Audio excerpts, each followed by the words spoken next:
बिस्मिल्लाहिर्रहमानिर्रहीम। तुमसे है पाकिस्तान में खुश आमदीद। मैं हूं साजिद हुसैन। मजबूत मुस्तहकम पाकिस्तान पर हम बात करते हैं कैसे मुल्क को मिल्लत की तामीर और तरक्की में हमने अपना किरदार अदा करना है। हर तरफ से एक ही आवाज है, मुल्क दिवालिया होने जा रहा है, इकोनॉमिक क्राइसिस में घिर गया है मुल्क, कहीं श्रीलंका बनने जा रहा है। तो वफाकी हुकूमत कह रही है कि ऐसा मुमकिन नहीं है। दूसरी जानिब IMF ने भी बड़े भारी शराइत रख दिए। अब हुकूमत क्या करेगी? क्या तवानाई के शोबे को मजीद आम आदमी के लिए एक्सपेंसिव किया जाएगा? दूसरी और कोई वजह बची भी नहीं है। हमेशा हमने देखा है कि माजी भरा हुआ है कि हम पड़ोसी ममालिक से हेल्प लेते हैं। दूसरी जानब सियासी अदम इस्तेकाम भी मुल्क में जारी है। आज सदर मुमलिकत आरिफ अलवी साहब ने भी तमाम चीज़ों को मान लिया, तस्लीम कर लिया कि 2018 के बाद हमें हुकूमत में एस्टेब्लिशमेंट का सहारा था, वही नैब और दीगर इदारों में हमारी हेल्प किया करते थे। तो अब ग्रैंड डायलॉग की भी बात की सदर आरिफ अलवी ने, हुकूमत क्या करेगी इन पे बात करेंगे।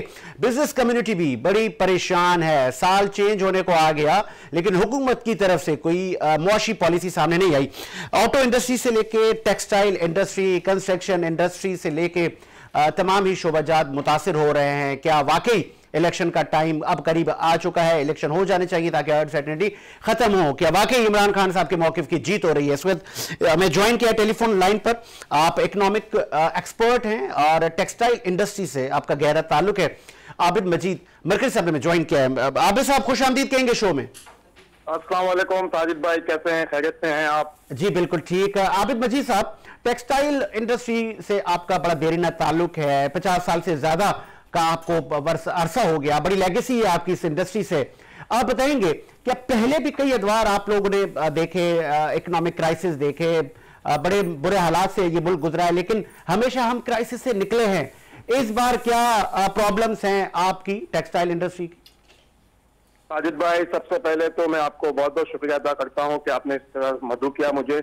लेकिन सर, सबसे बड़ी बात यह है कि पाकिस्तान हमेशा इस दुश्वारियों का शिकार रहा है, चाहे टेक्सटाइल सेक्टर हो चाहे और कोई सेक्टर हो। मगर इस मरतबा ये हुआ है कि जो इस तरह का एनर्जी क्राइसिस में टूल पकड़ा है और इंतहाई दर्जे तक शॉर्टेज हो गई है हर चीज की, गैस, बिजली, पानी, तो जिसकी वजह से टेक्सटाइल प्रोडक्शन बहुत हद तक मुतासर हुआ है। इवन के बड़ी फैक्ट्रीज जो एक्सपोर्ट यूनिट्स हैं उन्होंने 3-3 दिन काम बंद किया हुआ है। गैसेस की शॉर्टेज है, केमिकल्स की शॉर्टेज है, ड्यू टू डॉलर क्राइसिस। हमारी इम्पोर्ट काफी मटेरियल हैं जो इम्पोर्ट नहीं हो पा रहे, काफी एसेसरीज हैं जो गारमेंट रिलेटेड है, पैकेजिंग रिलेटेड है, वो चीजें रुकी हुई हैं। जो पाइपलाइन में होती हैं वो एक सर्टेन क्वांटिटी होती है, उसके बाद तो हमें वापस इम्पोर्ट करना होता है चीजों को। तो काफी हद तक काफी चीजें, काफी रॉ मटेरियल मुतासर है, जिसकी वजह से प्रोडक्शन इफेक्ट हो रहा है। अच्छा, कब से है आबिद मजीद साहब, कब से है ये सारे मामलात? 2 माह से, 1 माह से? और वजह क्या है? जो तकरीबन 3 से 6 महीने के दौरान काफी चीजें हिट हो गई हैं पाइपलाइंस में। अलग अलग चीजों की अगर हम तयन करें तो 6 मंथ का अरसा आप देखेंगे ना तो 6 महीने से दुश्वारियों का शिकार है। ठीक है। और जहां तक एक्सपोर्ट्स का ताल्लुक है तो इंटरनेशनल मार्केट्स भी बहुत ज्यादा रिसेशन में है। यूरोप, अमेरिका बहुत मुतासर हुआ है। ठीक है। इसकी वजह से हमारे एक्सपोर्ट स्टेटस भी बहुत डाउन है। कोविड के बाद एक अच्छा पीरियड मिला था पाकिस्तान के एक्सपोर्ट्स को, तो वो पीरियड में जो एक्सपोर्ट हुई थी उसके हिसाब से अगर आप देखते हैं तो 40-50% एक्सपोर्ट मुतासर हो जाएगा, जिसकी वजह से मुझे लगता है कि आइंदा 2-3 माह बहुत ही सख्त होंगे। अच्छा आबिद मजीद साहब, ये भी बताइएगा, बहुत सारी मुबस्सरीन और सिविल सोसाइटी, बिजनेस कम्युनिटी के बहुत सारे लोग और ओपोजिशन के लोग ये हमें बरमला कहते नजर आते हैं कि पाकिस्तान दिवालिये के करीब है। जब हम रिजर्व पर नजर डालते हैं तो वो भी 6 अरब के करीब रह गए हैं। तो क्या वाकई अलार्मिंग सिचुएशन है मजीद साहब? ताजिद भाई, अलार्मिंग सिचुएशन तो है, मगर पाकिस्तान आपको पता है कि एक अल्लाह के नाम से बनाया गया है, कलमे के नाम से बना है। तो मैं उस सिचुएशन को इस तरह से नहीं देखता हूँ। मैं हमेशा पॉजिटिव बात करता हूँ। हमें एक ग्रैंड डायलॉग की जरूरत है, चाहे पॉलिटिकल हो चाहे इकोनॉमिकल हो, और 1 पॉइंट एजेंडा हो कि पाकिस्तान को इस मुश्किल सिचुएशन पे कैसे निकाला जाए। कोई पॉलिटिकल बात नहीं हो, कोई मुफाद परस्ती की बात नहीं हो, सिर्फ एक ग्रैंड डायलॉग हो कि इस सिचुएशन में कैसे एक्सपर्ट्स को जमा किया जाए। हर पार्टी का एक्सपर्ट अपना ओपिनियन दे और इस सिचुएशन से हम मुल्क को निकाल सकते हैं। आज भी बिजनेस कम्युनिटी बहुत विलिंग है कि हम अपने हिस्से का काम करने को तैयार हैं, चाहे कोई भी हुकूमत हो, चाहे अपोजिशन हो, चाहे और कोई इदारे हो। तो जिस तरह आज आबिद मजीद साहब, आज सदर आरिफ अलवी साहब ने ग्रैंड डायलॉग की बात की है, तो तो आपको लगता है कि उनकी बात तस्लीम की जाएगी, मानी जाएगी? सेकंड करता हूं, मैं उनकी बात को सेकंड करता हूं। इस वक्त बहुत ज्यादा जरूरत है इस बात की कि हम अपने जाती मफादात को भूल जाएं, पार्टी पॉलिटिक्स को भूल जाएं और मुल्क की मफादात की बात करें, मुल्क की मफादात के लिए सोचें, सर जोड़ कर बैठे हैं। फॉरेन एक्सपर्ट की जरूरत हो, इकोनॉमिक एक्सपर्ट की जरूरत हो, हमारे मुल्क में हर चीज है, ब्रेन से लेके फाइनेंस से लेके हर चीज है, बट इसको हमें एक यूनिफॉर्मिटी में लाना है, सर जोड़ के इत्तेफाक से करके बैठना है, तो हर चीज का हल है। और मुझे नहीं लगता कि हम कोई डिफॉल्ट होंगे, आई डोंट थिंक सो। बाजार सिचुएशन बहुत टफ है, आई नो, और अलार्मिंग भी है, बट मुझे ये लगता है कि अगर हम सब एक ग्रैंड अलायंस बना लें, ग्रैंड डिस्कशन डायलॉग का बना लें, तो अल्लाह ताला कोई ना कोई ऐसी मदद करेगा। तो मुस्लिम सेक्टर्स भी हैं जो पाकिस्तान की हेल्प करने को तैयार हो जाएंगे। बहुत खूबसूरत बात की, बड़े पुरुमीद नजर आ रहे हैं। बहुत शुक्रिया आपका आबिद मजीद मरकरी साहब, अपना तजिया दे रहे थे और खासे पुरुमीद नजर आ रहे थे कि बिल्कुल पाकिस्तान एक एग्रीकल्चर मुल्क है और हमारे पास नेचुरल रिसोर्सेज की भी कोई कमी नहीं है। अलबत्ता जो मुल्क में सियासी अनसर्टेनिटी है, जो मुल्क की बड़ी जमात है पाकिस्तान तहरीक इंसाफ, उसको हुकूमत अभी तक मनाने में नाकाम रही है। हुकूमत हालांकि कह चुकी है कि खान साहब आप पार्लियामेंट में आएँ, क्या वाकई पीटीआई के पार्लियामेंट में जाने से मामलात कुछ बेहतरी की तरफ जाएंगे, पाकिस्तान की एक्सपोर्ट बढ़ेगी, जो ताजिर बरादरी है जो वो गैर यकीनी की सूरत हाल से गुजर रही है वो भी बेहतरी की तरफ जाएंगे। इंडस्ट्रीज़ का बुरा हाल गालबन सुनने में आ रहा है। इस वक्त में ज्वाइन किया है, आप ऑटो इंडस्ट्री से आपका ताल्लुक है और वसी एक्सपीरियंस है आपका, और चेमा गोइयाँ थी कि ऑटो इंडस्ट्री भी इस वक्त किसी अच्छी सूरत हाल में नहीं है। सलीम गोडेल साहब ने भी ज्वाइन किया है। सलीम साहब खुश आमदीद कहेंगे शो में। अस्सलाम वालेकुम। बहुत शुक्रिया सलीम गोडेल साहब। ये भी अफवाहें थी कि टोयोटा और दीगर जो मैन्युफैक्चरिंग के वो हैं हब हैं, वो मैन्युफैक्चरिंग बंद कर रहे हैं, उनको भी इंपोर्ट का जो मुश्किलात हैं उनका सामना है। तो ये अचानक से क्यों हो गया, या ये कि पहले से ये मामला चल रहे थे? सलीम साहब नहीं, ऐसी बात नहीं है। असल में जो टोयोटा कोई प्लांट बंद नहीं कर रहा है, ना सुजुकी ना होंडा, कोई भी प्लांट पाकिस्तान में बंद नहीं कर रहा। ये अफवाहें हैं, ये अफवाहें, सारी अफवाहें हैं। टोयोटा ने तो प्लांट अपना बंद इसलिए किया है कि थोड़ी इनको स्टेट बैंक से परमिशन मिल रही है 50%।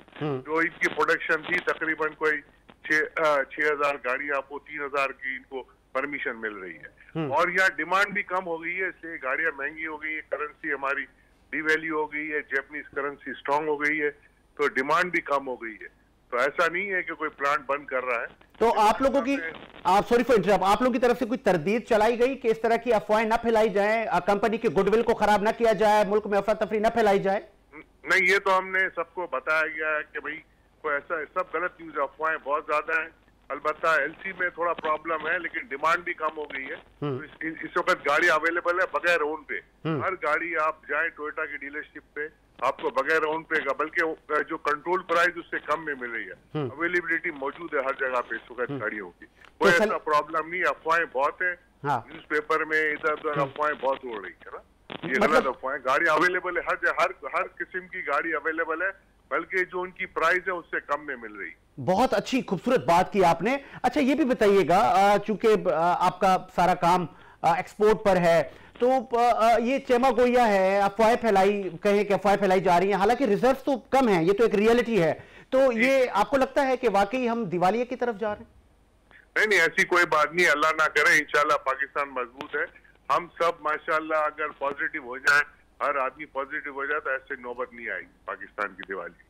लास्ट में मुझे ये बताइएगा, क्या एडवाइस करेंगे जो बिजनेस हब हैं या जो चैम्बर्स हैं, जो डिफरेंट इंडस्ट्रीज के लोग हैं, वो किस पॉजिटिविटी के साथ काम करें ताकि हुकूमत का भी मुराल अप हो? बस यही है कि हम कोशिश यही करें कि ज्यादा से ज्यादा पाकिस्तान में मैन्युफैक्चरिंग सोचें और लोकल असेंबल पे तवज्जो दें, यहाँ चीजें बनाएं, जो भी गाड़ियों के पार्ट्स हैं हम ज्यादा यहाँ बनाएं, ताकि हमारे इम्पोर्ट बिल पे ना कम असर पड़े। तो यही कहूंगा कि हर पाकिस्तानी की यही है कोशिश होनी चाहिए कि अपना पैसा मुल्क से बाहर ना भेजे, यहाँ लगाए और यहाँ मैन्युफैक्चरिंग में ज्यादा से ज्यादा बढ़ा और एक्सपोर्ट की तरफ तवज्जो दे। बहुत खूबसूरत बात की सलीम गोडेल साहब ने, बहुत शुक्रिया आपका, ऑटो इंडस्ट्री से ताल्लुक, आपने कीमती वक्त दिया।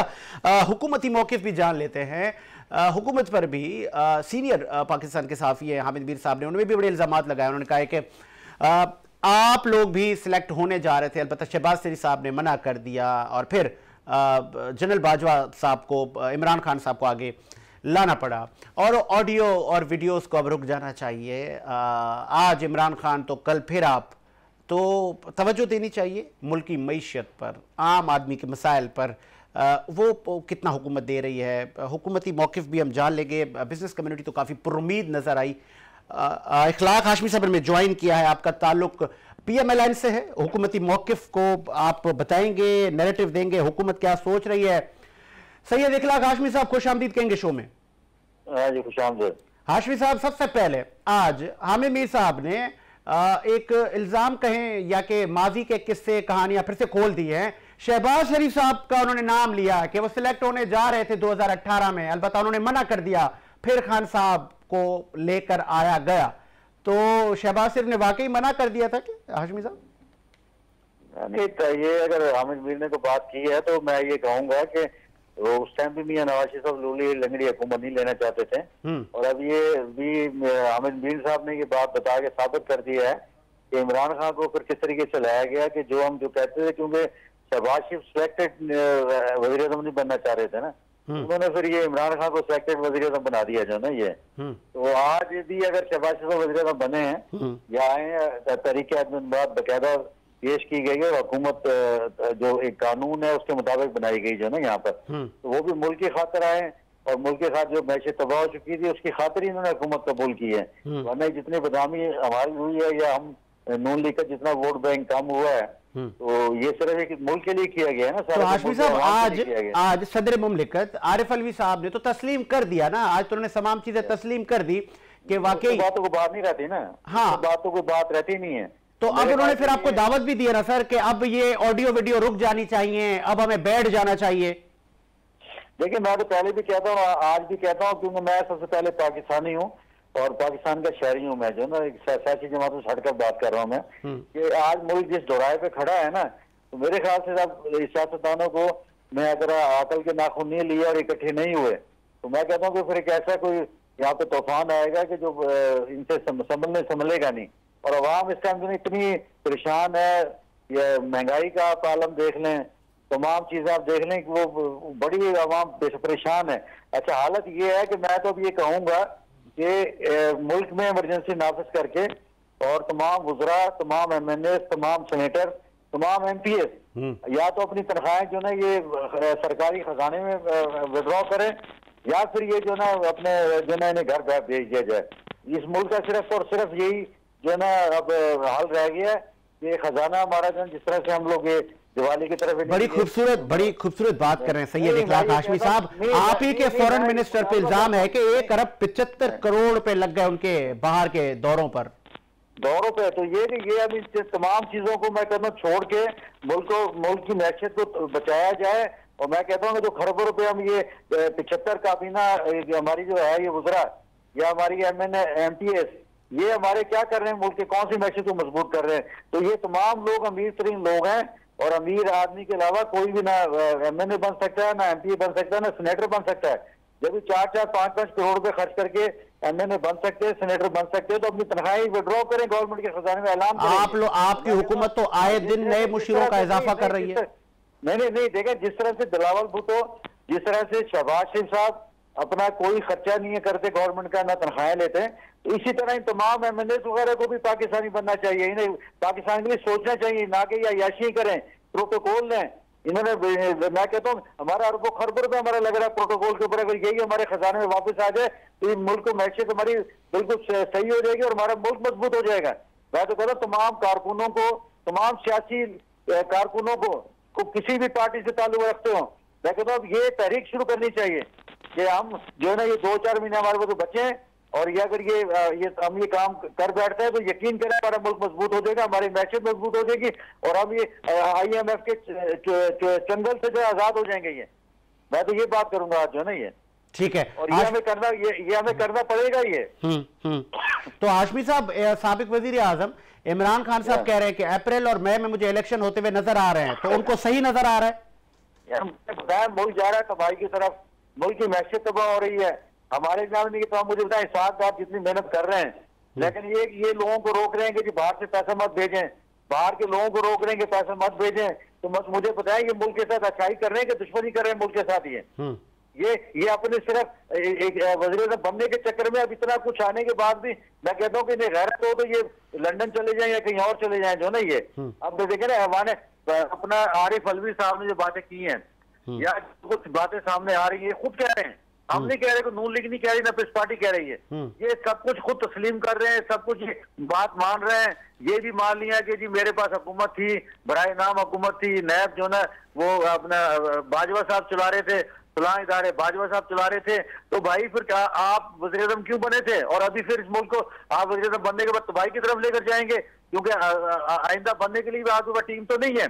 आपके तो वही अपना लोग हैं जो जिन्होंने पहले मैशत को तबाह किया है, इनके अंदर तो इखलाकी जुर्रत नहीं है।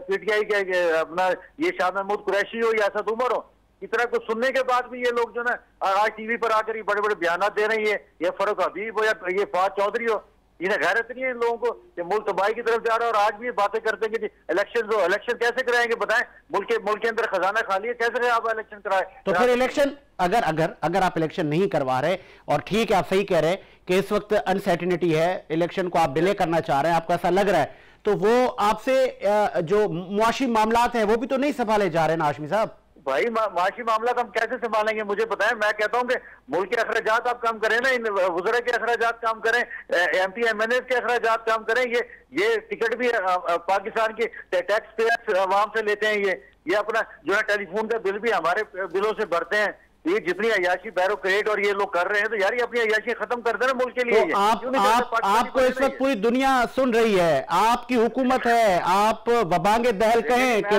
खत्म करें। बात सुने, मैंने पहले ये बात की है कि मैं एज ए पाकिस्तानी जो बात कर रहा हूँ अभी, मैं किसी हुकूमत का नुमाइंदा या नून लीग का नुमाइंदा बन के बात नहीं कर रहा। मैं एक ऐसे पाकिस्तानी बात कर रहा हूँ। मैं जब अब जाता हूँ, मेरे आज का बिजनेस जो है ना हमारे खत्म होते जा रहे हैं, हमारी टेक्सटाइल मिलें बंद होती जा रही हैं, हमारे घरों के अंदर चूल्हे नहीं चल रहे हैं, बिजली की लोड शेडिंग है। मुझे बताइए सब कुछ कैसे हम संभालेंगे?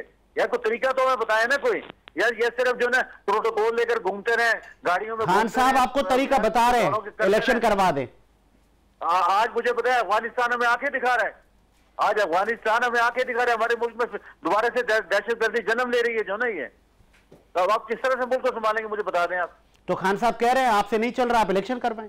भाई इलेक्शन मैं कहता हूँ इलेक्शन के हाल नहीं है। मैं तो कहता हूँ इलेक्शन जो है 224 में करें, और जो मैंने आपको तजवीज दी है कि ये MNA MP सेनेटर ये तमाम अपनी तनख्वाहें विड्रॉ करें, मिनिस्टर अपनी तनख्वाहें विड्रॉ करें, प्रोटोकॉल ना लें। ये जब कुर्सी से उतरते हैं, मुझे बताइए ये आज जो PTI वाले लोग हैं अपने घूम फिर रहे हैं ना अपनी गाड़ियों में, अपने अखराजात कर रहे हैं ये। तो यार ये 2 मिनट के लिए सोच लें, गवर्नमेंट भी सोच ले कि हम आपकी हुकूमत में नहीं है, क्यों लेते हैं ये इतना अरबों खरबों रुपए इस्तेमाल कर खर्च कर रहे हैं जो ना ये गरीब आवाम के ऊपर खर्च करें, उन्हें महंगाई खत्म करें। आज मुझे बताएं सबसे बड़ा जो हमारा प्रॉब्लम है सूबों को 18वीं तरमीम के बाद चेक एंड बैलेंस नहीं है हमारे इदारों में। आपको पता है आज सब्जी वाला अपनी मर्जी से सब्जी बेच रहा है, दूध वाला अपनी मर्जी से दूध बेच रहा है, और जो है जब मर्जी कोई जो ना महंगाई कर रहे हैं, कोई चेक एंड बैलेंस नहीं है, कोई चेक करने वाला नहीं है। AC डिप्टी कमिश्नर ये अपने दफ्तरों में बैठे हुए ही है। बहुत खूबसूरत बात की आपने। ये मुझे बताएं, नहीं आप कल से चेक एंड बैलेंस शुरू कर दें। मैं शहबाज शरीफ साहब से कहूंगा कि आपको क्या हो गया है? आप तो एक बड़ी अच्छी हुकूमत चलाने वाले थे, आप चेक एंड बैलेंस रखें। ये ना कि इत्तेहादियों की मिलते करते रहे, इत्तेहादियों से मिलते रहे, खुदा का नाम माने। आप सारे काम को खत्म करें, इमरजेंसी नाफिज करें। बहुत खूबसूरत, ठीक है। और इमरजेंसी नाफिज करने के बाद तमाम चीजें पहले मुल्क की मैशत को सेट करें, उसके बाद बाकी ये प्रोजेक्ट, ये सड़कें, ये फलानी, ये सब बाद में बनती रहेंगी। ये सारा कुछ है बहुत खूबसूरत, लेकिन मुल्क तो हमारा मुल्क तो बच जाए ना। ये बहुत खूबसूरत। मेरी जागने की बात हो रही थी अपने पार्टी के थे, अपना क्या नाम है ये खोसा साहब, उनसे मेरी बात हुई दोपहर को। उन्होंने कहा मैं हाशमी साहब पहले पाकिस्तानी हूँ, उसके बाद सब कुछ हूँ मैं। तो मतलब है कि मैं भी ये कहता हूँ मैं पाकिस्तानी हूँ। मैं जब बाहर देखता हूँ गरीब लोगों को, आपको पता है ये जो लोग सैलाब के जो लोग, मैं भी गया हूँ पिछले दौरा करके आया हूँ, आप सैलाब के अंदर लोग मर रहे हैं भूखे। हमारे गरीब लोग मुझे पता है 16,000 में किस तरह से करेंगे? मैं एक बिजनेसमैन हूँ, मैं भी गुजारा कर सकता, मेरे लिए मुश्किल हो गया है गुजारा करना जो है ना। तो गरीब आदमी कहाँ से करेगा गुजारा मुझे बताएं। ठीक है, बहुत खूबसूरत आपने बात की। ये सारी बातें अगर नहीं सोचेंगे तो खुदा की कसम आगे लिए हमारे लिए जो आने वाली नस्ल में माफ नहीं करेगी।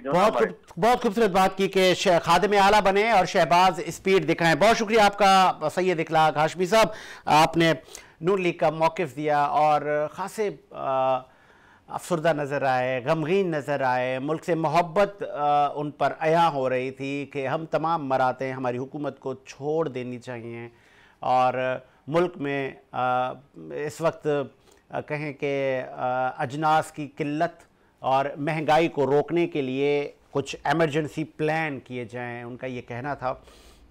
अलबत्ता उठ किस करवट बैठेगा, क्या वाकई हुकूमत खान साहब के नैरेटिव के आगे घुटने टेक देगी या कि इलेक्शन अपने आईनी मुद्दे पे होंगे। मलिक मुनव्वर साहब ने हमें ज्वाइन किया, आप सीनियर जर्नलिस्ट हैं कि द्वारा अपने मुल्क की सियासत के देखें। मलिक मुनव्वर साहब खुश आमदीद कहेंगे शो में। जी शुक्रिया साहिब भाई। मलिक मुनव्वर साहब, आज पाकिस्तान के सीनियर सहाफ़ी हामिद मीर ने कहा कि शहबाज सिलेक्ट होते होते रह गए, उन्होंने मना कर दिया, फिर बाजवा साहब इमरान खान साहब को ले आए, तो वो सही कह रहे थे? जी साजिद भाई, मैं समझता हूँ कि ये बातें तो अब पुरानी हो चुकी हैं और ये इंकशाफात तो बहुत पहले हो चुके हैं इन चीजों के, कि अगर उस वक्त शहबाज शरीफ जो है वो मान जाते और वो अपने भाई को मुतमिन कर लेते तो शायद ये जो कुर्रा पीटीआई के नाम निकला था, वो शायद ना निकलता। क्योंकि नवाज शरीफ साहब में एक मामला ये था कि वो जो जिस पॉइंट पर वो अड़ जाते थे वो इसको अना का मसला बना लेते थे, मगर यहाँ आप देखें कि गिव एंड टेक हमेशा चलता है, कुछ दो कुछ लो। तो एक तो आर्टिकल 6 वाली जो कहानी चली थी वो काफी उसके ऊपर डटे हुए थे नवाज शरीफ साहब, और दूसरी तरफ जो है जो एस्टेब्लिशमेंट है वो ये नहीं चाह रही थी कि जनरल परवेज मुशर्रफ के खिलाफ कोई इस किस्म की कार्रवाई हो। एक अलग से काफी पेचीदा ये मामला थे, मगर उस वक्त क्योंकि जब ये भी एक मैं समझता हूँ कि इसको क्या कहा जाए कि नवाज शरीफ जब भी बरसरदार आए हैं हमेशा उनके साथ ये ट्रेजेडी रहती है कि वो जब आते हैं तो वो कोशिश उनकी भी यही रहती है कि वो अमीर अल मोमिनीन बने, जिसकी वजह से बहुत सारी पेचीदगियां पैदा हो जाती हैं। तो ये ताकत का जो हुआ है ये कभी एक तरह से नहीं बैठता। बहुत खूबसूरत। इसको जो है ना साथ इदारों को भी लेके चलना पड़ता है और सियासी जमातें हैं उनको भी लेके चलना पड़ता है। अच्छा मलिक साहब, आज आपने सदर पाकिस्तान आरिफ अलवी साहब को सुना होगा, आज उन्होंने तमाम चीज़ें तस्लीम कर ली। उन्होंने कहा कि वाकई बाजवा साहब की हमें सपोर्ट थी, चाहे वो नैब के मामला थे या इकनॉमिकली जो क्राइसिस थे, तो हर जगह हमें बाजवा साहब मदद किया करते थे, लेकिन अब ऑडियो और वीडियोस का मामला रुकना चाहिए, अब बैठकर बात करनी चाहिए। तो वो ठीक कह रहे? मैं तो ये कहूँगा कि देर है दुरुस्त है। जो दूसरे लोग बातें करते थे जहाँ और लोग ने बातें भी की, तो आप समझते हैं कि एस्टेब्लिशमेंट से भी ये चीजें आई कि हमने उनको बहुत सपोर्ट किया। तो आज अगर इनका अहम मनसब पर फैज है, इनकी पार्टी के ये सेक्रेटरी जनरल भी रहे हैं और आज जो मनसब सदारत के पर फैज है बहुत बड़ा होता है, और आज अगर आज वो ये बात करते हैं तो इसके बाद तो मैं नहीं समझता कि कोई चीज और बचती है। तो उन्होंने खुलकर बात कर दी है और खान साहब को अब सोचना होगा कि वो और किसके मुंह से ये जबान सुनना चाहते हैं कि जनरल बाजवा साहब ने जो उस वक्त की फौज है उनके साथ कितनी सपोर्ट की और उसके लिए राय हमार की जमीन से उठाकर आसमान तक पहुंचाने में उनका हाथ रहा है। आपने देखा नहीं कि जब इलेक्शन 2018 के हुए और कराची में तो हम खुद उसको रिपोर्ट कर रहे थे, जो फॉर्म वाली बातें हुई, आर वाली बातें हुई, कोई गलत नहीं थी, जबरदस्ती का मैंडेट जो है उनको दिया गया। और फिर आपने देखा कि जंगीर तरीन साहब की जो परवाजें थी वो किस तरीके से उड़ती थी, वो परवान भरते थे और एक एक चीजों को उठा के लाते थे, और वो इनका उन्होंने आके जो है पूरी सवारियां टांगे की पूरी की और उस टूटे फूटे टांगे को पहिए लगाए और को मनसब इक़्तिदार पर बिठा दिया। ये क्यों नहीं मानते कि उन्होंने अपनी 3.5 साल दौर इक़्तिदार में जो भी उनका मंशूर था यकीनन मैं जो साबका जमातें थी या हुकूमतों में रही हैं उनसे बिल्कुल हटकर था। बहुत बड़े दबंग दावे थे और सुनामी से हटकर बहुत आगे खान साहब चले गए थे और लोगों को ये उम्मीदें, ये तवक्कुआत हो चली थी कि उनके जो मसाइल है उनका मसीहा जो है मैदान में आ चुका है। मगर वो तो उनके साथ धोखा हो गया ना। 100 दिनों में तरक्की शुबा बनाना, 1 करोड़ नौकरियां, 50 लाख घर, अमाइनमेंट, अच्छा मलिक साहब, अच्छा सॉरी फॉर इंटरप्ट। मलिक साहब, लास्ट में मुझे ये बताइएगा कि साबिक वजीर आजम इमरान खान साहब कह रहे हैं कि अप्रैल और मई में मुझे इलेक्शन होते हुए नजर आ रहे हैं, तो आपको नजर आ रहे हैं इलेक्शन? देखिए, वो तो अब इमरान खान साहब अपने मैं समझता हूँ कि वोटरों को जो है वो ग्राम करने की कोशिश करते रहते हैं। वो अपने साथ तक खेल चुके हैं। अब कोई ऐसी हमें तो आसार नजर नहीं आ रहा है, बल्कि आप शानदार साहब के जो एक लेटर जारी हुआ हुकूमत की तरफ से, इमरजेंसी वाली जो पोजीशन आ रही है सरकारी इदारों की, जो उन्होंने 7 ग्रेड से लेकर 21 ग्रेड तक की जो उनके बोनस है, कोई और मराते उनको कम करने की उन्होंने बात की है। तो हमारी तो बहुत ज्यादा माशी जो पोजीशन है वो बहुत ज्यादा कमजोर है, खराब है। हम खुदा ना करे, अल्लाह ना करे, हमारे मुंह में खास तो दिवाली की तरफ जा रहे हैं और इतने एक्सपेंशन कैसे बर्दाश्त करेंगे? किसी के ख्वाहिश के ऊपर जो है वो वक्त से पहले इलेक्शन करा दिए जाए, जो इलेक्शन के ऊपर सरमायाकारी नहीं खर्च होते, पैसा नहीं लगता। आपके पास तो है ही कुछ नहीं इस वक्त। आपको जरूरत इस चीज की है कि मिसाक मौशियत तो करना चाहिए तमाम सियासी जमातों को, चाहे वो इमरान खान हो, शहबाज शरीफ हो, जरदारी साहब हो। मिसाक जमहूरियत से बात आगे निकल गई है भाई। अब हमें अपना मुल्क बचाना होगा, हमें मिसाक मौशियत की तरफ आना होगा। ऑन बोर्ड नहीं, आप स्टेक होल्डर ताजरों को भी लें, बिजनेसमैनों को लें, छोटे बड़े को लें, अपनी माशत को बचाएं। इस वक्त हम बहुत क्राइसिस से गुजर रहे हैं। यकीनन हम ये सुनते थे कि मुल्क जो है वो बुरानी कैसे से गुजर रहा है, मगर अब तो खुलकर चीजें सामने आ चुकी हैं। मुफ्ता इस्माइल साहब ने भी बड़ी खुलकर बात की है, क्योंकि वो भी वजीर खजाना रहे हैं, तो माशत में हवाले से उनको भी तो कुछ न कुछ अंदर झांक उन्होंने देखा होगा। और अब इसाक डार साहब आ चुके हैं, उन्होंने कहा था कि शायद ये माशरे को संभाल लेंगे। उन्होंने तो अब खत किताबें शुरू कर दी है, ये जो कंट्रोल करें ये अखराजात जो है, वरना हम जो है वो दीवार की तरफ चले गए, हमें उन्होंने सहारा देना होगा। तो ये अब गेम जो है वो सबके हाथों से निकल चुकी है। अब एक ही नुक्ता है, उसके ऊपर बैठे अपने मुल्क की बका के लिए, मुल्क की सलामती के लिए, मुल्क के इस्तेकाम के लिए एक गोल मेज बुलानी चाहिए, गोल मेज कॉन्फ्रेंस होनी चाहिए। तमाम पार्टियों को एक टेबल पर बैठकर मुल्क की माशियत और मुल्क के इस्तेकाम के लिए जो है वो मिल बैठ करके फैसला करेंगे। ठीक है, बहुत खूबसूरत बात की आपने और बहुत अच्छी तजवीज़ दी आपने हुकूमत को। बहुत शुक्रिया मलिक मुनव्वर साहब, आपने अपना कीमती वक्त दिया कि बिल्कुल कहीं ये वक्त आ गया है कि अब हमें सब ने मिल के बैठना है और अपने मुल्क को इस इकोनॉमिक क्राइसिस से बाहर निकालना है। इसी उम्मीद के साथ कि मेरा मुल्क शाद आबाद रहे, मुझे साजिद हुसैन को इजाज़त दीजिए। मुलाकात होगी नए प्रोग्राम के साथ। अल्लाह हाफ़िज़।